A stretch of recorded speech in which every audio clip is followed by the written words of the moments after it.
নমস্কার, রম্য গল্পমালায় সকল শ্রোতা বন্ধুদের জানাই স্বাগত। আপনাদের সাথে আমি রম্য মাইতি। সকলকে জানাই শুভ বিজয়া দশমীর হার্দিক প্রীতি ও শুভেচ্ছা। অক্টোবর মাসে বেশ কিছু ভৌতিক অলৌকিক গল্প নিয়ে হাজির হব কথা দিয়েছিলাম। সেই অনুযায়ী আজকের বিশেষ পরিবেশনা প্রখ্যাত সাহিত্যিক বিভূতিভূষণ বন্দ্যোপাধ্যায়ের লেখা অলৌকিক গল্প রঙ্কিনী দেবীর খড়গ। গল্প পাঠে আমি রম্য মাইতি। জীবনে অনেক জিনিস ঘটে, যাহার কোনো যুক্তিসঙ্গত কারণ খুঁজিয়া পাওয়া যায় না। তাহাকে আমরা অতি প্রাকৃত বলিয়া অভিহিত করি। জানি না, হয়তো খুঁজিতে জানিলে তাহাদেরও সহজ ও সম্পূর্ণ স্বাভাবিক কারণ বাহির করা যায়। মানুষের বিচার, বুদ্ধি ও অভিজ্ঞতা লব্ধ কারণগুলি ছাড়া অন্য কারণ হয়তো তাহাদের থাকিতে পারে। ইহা লইয়া তর্ক উঠাইব না, শুধু এইটুকু বলিব, সেরূপ কারণ যদিও থাকে, আমাদের মতো সাধারণ মানুষের দ্বারা তার আবিষ্কার হওয়া সম্ভব নয় বলিয়াই তাহাদিগকে অতি প্রাকৃত বলা হয়। আমার জীবনে একবার এইরূপ একটা ঘটনা ঘটিয়াছিল, যাহার যুক্তিগত কারণ তখন বা আজ কোনো দিনই খুঁজিয়া পাই নাই। পাঠকদের কাছে তাই সেটি বর্ণনা করিয়াই আমি খালাস। তাঁহারা যদি সে রহস্যের কোনো স্বাভাবিক সমাধান নির্দেশ করিতে পারেন, যথেষ্ট আনন্দ লাভ করিব। ঘটনাটা এইবার বলি। কয়েক বছর আগেকার কথা। মানভূম জেলার চেরো নামক গ্রামের মাইনর স্কুলে তখন মাস্টারি করি। প্রসঙ্গক্রমে বলিয়া রাখি, চেরো গ্রামের প্রাকৃতিক দৃশ্য এমন যে এখানে কিছুদিন বসবাস করিলে বাংলাদেশের একঘেয়ে সমতল ভূমির কোনো পল্লী আর চোখে ভালো লাগে না। একটি অনুচ্চ পাহাড়ের ঢালু সানুদেশ জুড়িয়া লম্বালম্বিভাবে সারা গ্রামের বাড়িগুলি অবস্থিত। সর্বশেষ সারির বাড়িগুলির খিড়কি দরজা খুলিলেই দেখা যায় পাহাড়ের উপরকার শাল, মহুয়া, কুরিচ, বিল্ববৃক্ষের পাতলা জঙ্গল, একটা সুবৃহৎ বটগাছ ও তাহার তলায় বাঁধানো বেদি, ছোট বড় শিলাখণ্ড ও ভেলা কাঁটার ঝোপ। আমি যখন প্রথম ও গ্রামে গেলাম, তখন একদিন পাহাড়ের মাথায় বেড়াইতে উঠিয়া এক জায়গায় শালবনের মধ্যে একটি ভাঙা পাথরের মন্দির দেখিতে পাইলাম। সঙ্গে ছিল আমার দুটি উপরের ক্লাসের ছাত্র, তাহারা মানভূমবাসী বাঙালি। একটা কথা, চেরো গ্রামের বেশিরভাগ আদিবাসী মাদ্রাজি, যদিও তাহারা বেশ বাংলা বলিতে পারে। অনেকে বাংলা আচার ব্যবহারও অবলম্বন করিয়াছে। কি করিয়া মানভূম জেলার মাঝখানে এতগুলো মাদ্রাজি অধিবাসী আসিয়া বসবাস করিল, তাহার ইতিহাস আমি বলিতে পারি না। মন্দিরটা কালো পাথরের এবং একটু অদ্ভুত গঠনের, অনেকটা যেন চাঁচড়া রাজবাড়ির দশমহাবিদ্যার মন্দিরের মতো ধরনটা। এ অঞ্চলে এরূপ গঠনের মন্দির আমার চোখে পড়ে নাই। তাছাড়া মন্দিরটি সম্পূর্ণ পরিত্যক্ত ও বিগ্রহশূন্য। দক্ষিণের পাথরের দেওয়ালের চাই কিয়দংশ ধসিয়া পড়িয়াছে, দরজা নাই, শুধু আছে পাথরের চৌকাঠ। মন্দিরের মধ্যে ও চারিপাশে বনতুলসীর ঘন জঙ্গল। সান্ধ্য আকাশের পটভূমিতে সেই পাথরের বিগ্রহহীন ভাঙা মন্দির আমার মনে কেমন এক অনুভূতির সঞ্চার করিল। আশ্চর্যের বিষয়, অনুভূতিটা ভয়ের। ভাঙা মন্দির দেখিয়া মনে ভয় কেন হইল, এ কথা তারপর বাড়ি ফিরিয়া অবাক হইয়া ভাবিয়াছি।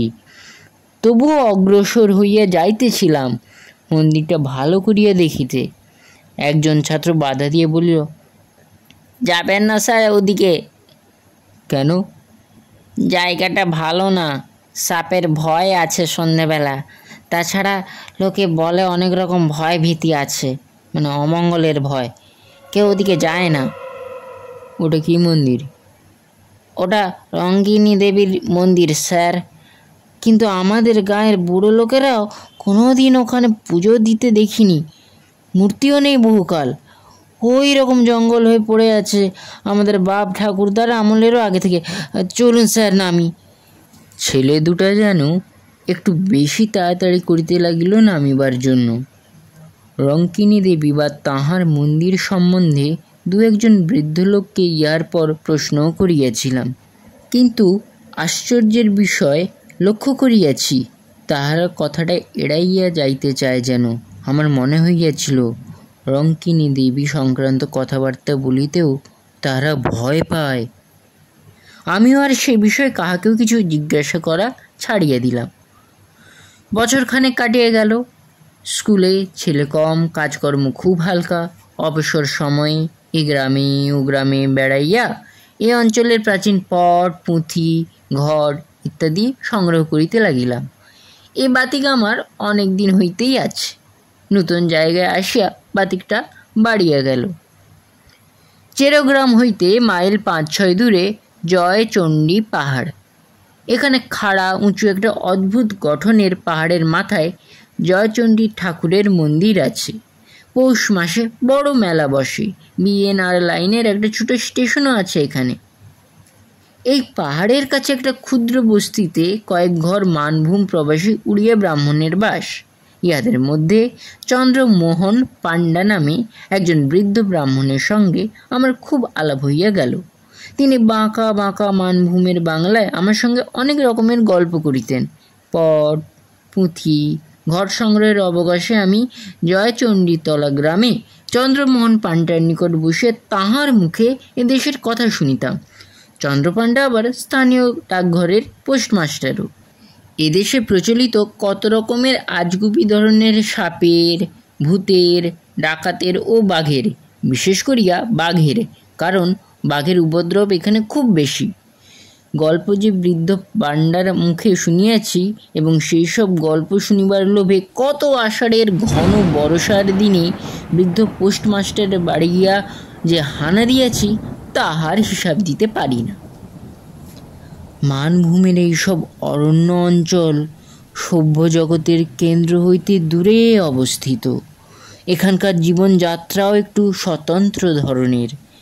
যতই অদ্ভুত ধরনের গল্প হোক, জয়চণ্ডী পাহাড়ের ছায়ায় শালবন বেষ্টিত ক্ষুদ্র গ্রামে বসিয়া বৃদ্ধ চন্দ্রপাণ্ডার বাঁকা বাঁকা মানভূমের বাংলায় সেগুলি শুনিবার সময় মনে হইত, এদেশে এরূপ ঘটিবে ইহা আর বিচিত্র কি? কলিকাতা বালিগঞ্জের কথা তো ইহা নয়। কথায় কথায় চন্দ্রপাণ্ডা একদিন বলিলেন, চেরো পাহাড়ে রঙ্কিনী দেবীর মন্দির দেখেছেন? আমি একটু আশ্চর্য হইয়া বৃদ্ধের মুখের দিকে চাহিলাম। রঙ্কিনী দেবী সম্বন্ধে এ পর্যন্ত আমি আর কোনো কথা কাহার মুখে শুনি নাই। সেদিন সন্ধ্যায় আমি ছাত্রটির নিকট যা কিছু শুনিয়াছিলাম তাহা ছাড়া। বলিলাম, মন্দিরে দেখেছি, কিন্তু রঙ্কিনী দেবীর কথা জানবার জন্যে যাকে জিজ্ঞেস করেছি সেই চুপ করে গিয়েছে কিংবা অন্য কথা পেড়েছে। এর কারণ কিছু বলবেন? চন্দ্রপাণ্ডা বলিলেন, রঙ্কিনী দেবীর নামে সবাই ভয় পায়। কেন বলুন তো? মানভূম জেলায় আগে অসভ্য বনজাত বাস করত, তাদেরই দেবতা উনি। ইদানিং হিন্দুরা এসে যখন বাস করলে উনি হিন্দুদেরও ঠাকুর হয়ে গেলেন। তখন তাদের মধ্যে কেউ মন্দির করে দিলে, কিন্তু রঙ্কিনী দেবী হিন্দু দেবদেবীর মতো নয়, অসভ্য বন্য জাতির ঠাকুর। আগে ওই মন্দিরে নরবলি হতো। 60 বছর আগেও রঙ্কিনী দেবীর মন্দিরে নরবলি হয়েছে। অনেকে বিশ্বাস করে রঙ্কিনী দেবী অসন্তুষ্ট হলে রক্ষা নেই, অপমৃত্যু আর অমঙ্গল আসবে তাহলে।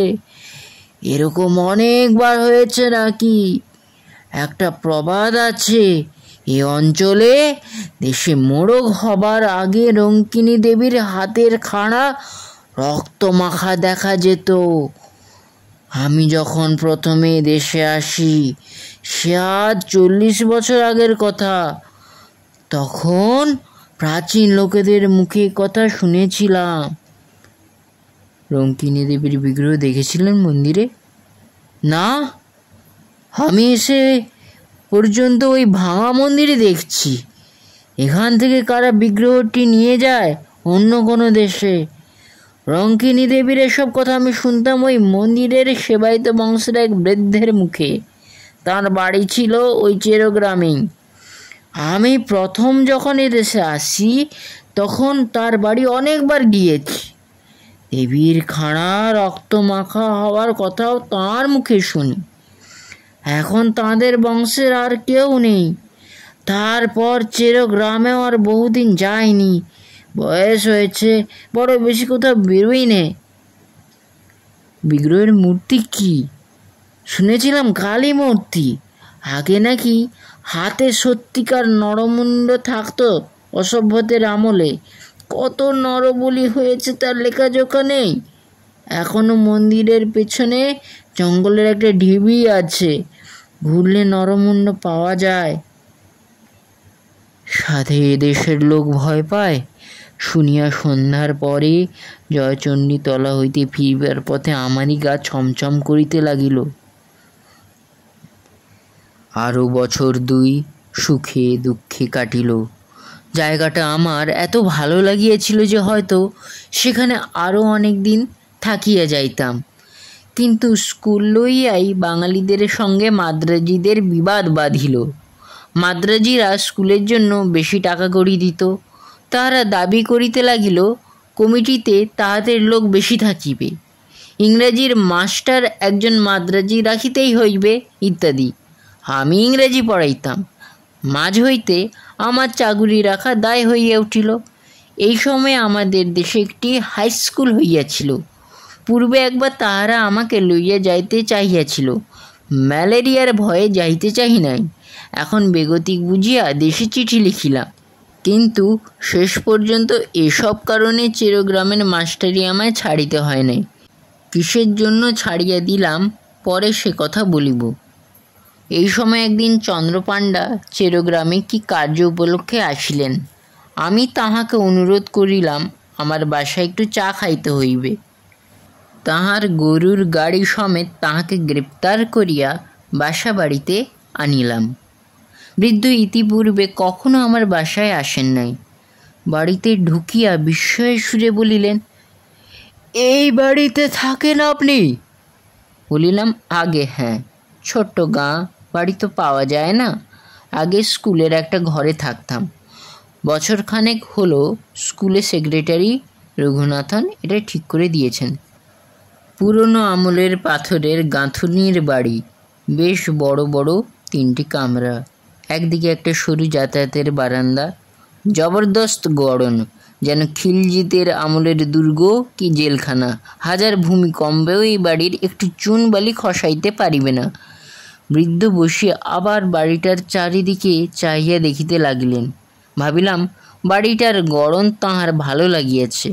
বলিলাম, সেকালের গড়ন, খুব টনকো, আগাগোড়া পাথরের। চন্দ্রপাণ্ডা বলিলেন, না, সেজন্যে নয়। আমি এই বাড়িতে প্রায় 30 বছর আগে যথেষ্ট যাতায়াত করতাম। এ বাড়ি হলো রঙ্কিনী দেবীর সেবায়িত বংশের। ওদের বংশে এখন আর কেউ নেই। আপনি যে এ বাড়িতে আছেন তা জানতাম না। তা বেশ বেশ, অনেক দিন পর বাড়িটাতে ঢুকলাম কি না আমার বড় অদ্ভুত লাগছে। তখন বয়স ছিল 30 আর এখন হলো প্রায় 60। তারপর অন্যান্য কথা আসিয়া পড়িল। চা পান করিয়া বৃদ্ধ গরুর গাড়িতে গিয়া উঠিলেন। আরও বছরখানেক কাটিয়েছে। দেশের স্কুল চাকরির আশ্বাস পাইলেও আমি এখনও যাই নাই, কারণ এখানকার বাঙালি মাদ্রাজি সমস্যা একরূপ মিটিয়ে আসিয়াছে। আপাতত আমার চাকুরিটা বহাল রহিয়াছে বলিয়াই মনে হয়। চৈত্র মাসের শেষ। 5-6 ক্রোশ দূরবর্তী এক গ্রামে আমারই এক ছাত্রের বাড়িতে অন্নপূর্ণা পূজার নিমন্ত্রণ রক্ষা করিতে গিয়াছিলাম। মধ্যে রবিবার পড়াতে শনিবার গরুর গাড়ি করিয়া রওনা হই। রবিবার ও সোমবার থাকিয়া মঙ্গলবার দুপুরের দিকে বাসায় আসিয়া পৌঁছিলাম। বলা আবশ্যক, বাসায় আমি একাই থাকি। স্কুলের চাকর রাখহরি আমার রাঁধে। এ কয়দিন স্কুলের ছুটি ছিল। রাখহরিকে আমি সঙ্গে করিয়া লইয়া গিয়েছিলাম। বাহিরের দরজার তালা খুলিয়াই রাখহরি বলিয়া উঠিল, বাবা, এ কিসের রক্ত দেখুন। প্রায় চমকিয়া উঠিলাম। তাই বটে। বাহিরের দরজায় চৌকাঠের ঠিক ভিতর দিক হইতেই রক্তের ধারা উঠান বাইয়া যেন চলিয়াছে। একটানা ধারা নয়, ফোঁটা ফোঁটা রক্তের একটা অবিচ্ছিন্ন সারি। একেবারে টাটকা রক্ত। এইমাত্র সদ্য যেন কাহারও মুন্ড কাটিয়া লইয়া যাওয়া হইয়াছে। আমি তো অবাক। সে রক্তের ধারায় কোথা হইতেই বা আসিল? আজ 2-3 তো বাসা বন্ধ ছিল। বাড়ির ভিতরের উঠোনে রক্তের দাগ আসে কোথা হইতে? তার উপর সদ্য তাজা রক্ত। অবশ্য কুকুর, বিড়াল ও ইঁদুরের কথা মনে পড়িল। এক্ষেত্রে পড়াই স্বাভাবিক। চাকরকে বলিলাম, দেখ তো রে, রক্তটা কোন দিকে যাচ্ছে। সেই বুড়ো হুলো বিড়ালটার কাজ। রক্তের ধারাটা গিয়াছে দেখা গেল সিঁড়ির নিচের চোরকুঠুরির দিকে। ছোট্ট ঘর, ভীষণ অন্ধকার এবং যত রাজ্যের ভাঙা চোরা পুরনো মালে ভর্তি বলিয়া আমি কোনো দিন চোরকুঠুরি খুলি নাই। চোরকুঠুরির দরজার পার হইয়া বন্ধ ঘরের মধ্যে রক্তের ধারাটার গতি দেখিয়া ব্যাপার কিছু বুঝিতে পারিলাম না। কত কাল ধরিয়া ঘরটা বাহির হইতে তালা বন্ধ। যদি বিড়ালের ব্যাপারই হয়, বিড়াল ঢুকিতেও তো ছিদ্র পথ দরকার হয়। চোরকুঠুরির তালা লোহার শিকের চার দিয়া খোলা হইল। আলো জ্বালিয়া দেখা গেল ঘরটায় পুরনো ভাঙা তোবড়ানো টিনের বাক্স, পুরনো ছেঁড়া গদি, খাটের পায়া, মরিচা ধরা সড়কি, ভাঙা টিন, শাবল প্রভৃতি ঠাসা বোঝাই। ঘরের মেঝেতে সোজা রক্তের দাগ এক কোণের দিকে গিয়াছে। রাখহরি খুঁজিতে খুঁজিতে হঠাৎ চিৎকার করিয়া বলে উঠিল, হে কি বাবু, এতে কি করে এমন ধারে রক্ত লাগলো? তারপর সে কি একটা জিনিস হাতে ধরিয়া তুলিয়া বলিল, দেখুন কাণ্ডটা বাবু। জিনিসটাকে হাতে লইয়া সে বাহিরে আসিতে তার হাতের দিকে চাই আমি চমকিয়া উঠিলাম। একখানা মরিচা ধরা হাতলবিন ভাঙা খাড়া বা রামদা। আগার দিকটা চওড়াও বাঁকানো, বড় চওড়া, ফলাটা তাজা রক্তের টকটকে রাঙা। একটু আদ্র রক্ত নয়, ফলাতে আগা গড়া রক্ত মাখানো। মনে হয় যেন খাড়াখানা হইতে এখনই টপ টপ করিয়া রক্ত ঝরিয়া পড়িবে। সেই মুহূর্তে একসঙ্গে আমার অনেক কথা মনে হইল। 2 বৎসর পূর্বে চন্দ্র পাণ্ডার মুখে শোনা সেই গল্প। রঙ্কিনী দেবীর সেবায়িত বংশের ভদ্রাসন বাড়ি এটা। পুরনো জিনিসের গুদামে চোরকুঠুরিতে রঙ্কিনী দেবীর হাতের খাঁড়াখানা তাহারাই রাখিয়াছিল হয়তো। মড়কের আগেই বিগ্রহের খাঁড়া, রক্তমাখা হওয়ার প্রবাদ। আমার মাথা ঘুরিয়া উঠল। মোড়ক কোথায় ভাবিতে পারিতাম যদি সময় পাইতাম সন্দেহ করিবার, কিন্তু তাহা পাই নাই। পরদিন সন্ধ্যার সময় চেরোগ্রামে প্রথম কলেরা রোগীর খবর পাওয়া গেল। 3 দিনের মধ্যে রোগ ছড়াইয়া মোড়ক দেখা দিল। প্রথমে চেরো, তারপর পাশের গ্রাম কাজরা, ক্রমে জয়চণ্ডীর তলা পর্যন্ত মোড়ক বিস্তৃত হইল। লোক মরিয়া ধুল ধাবাড় হইতে লাগিল। চেরোগ্রামের মাদ্রাজি বংশ প্রায় কাবার হইবার জোগাড় হইল। মোড়কের জন্য স্কুল বন্ধ হইয়া গেল। আমি দেশে পলাইয়া আসিলাম। তারপর আর কখনো চেরোতে যাই নাই। গ্রীষ্মের বন্ধের পূর্বেই দেশের স্কুলের চাকরিটা পাইয়াছিলাম। সেই হইতে রঙ্কিনী দেবীকে মনে মনে ভক্তি করি। তিনি অমঙ্গলের পূর্বাভাস দিয়া সকলকে সতর্ক করিয়া দেন মাত্র। মূর্খ জনসাধারণ তাহাকেই অমঙ্গলের কারণ ভাবিয়া ভুল বোঝে।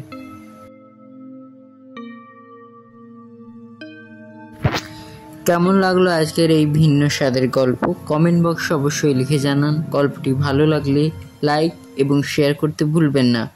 পরবর্তীকালে নিয়ে আসছে আরও কিছু অলৌকিক গল্প এবং ভিন্ন স্বাদের কবিতা। সঙ্গে থাকুন। যারা এখনও চ্যানেলটি সাবস্ক্রাইব করেননি, সাবস্ক্রাইব করে আমার পাশে থাকুন। ধন্যবাদ।